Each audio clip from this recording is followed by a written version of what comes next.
Arrêtez! Non!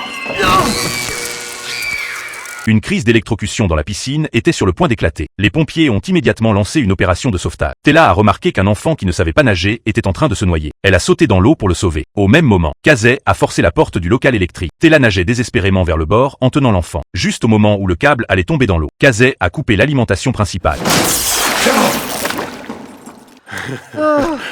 Plus tard, personne n'est venu réclamer le garçon sauvé. Ils ont dû le garder temporairement à la caserne. Otis était justement au bureau, à faire de la paperasse à cause de sa blessure. Il voulait prouver sa valeur. Alors il a patiemment discuté avec l'enfant. Il a obtenu le nom du père et la rue où il habitait. Otis a rapidement trouvé le numéro de téléphone du père. C'est une excellente nouvelle. Téléphone-lui. Dis-lui de passer prendre son petit garçon. Le père du garçon est arrivé à la caserne peu après. T'es là, mon grand! Papa! Tu me fais tellement peur, mon chéri.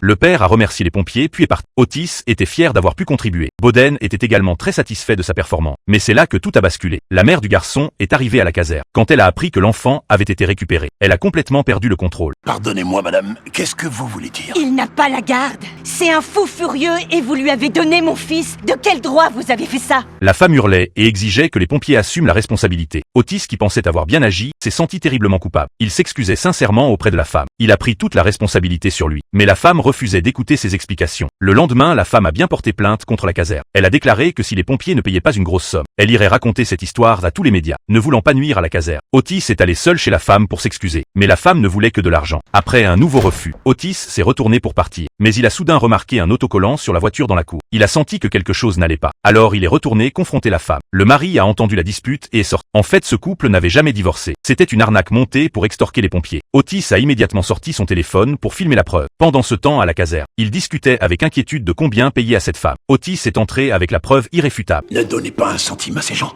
J'ai bien compris. Envoyez-moi cette photo. Bien sûr. Messieurs,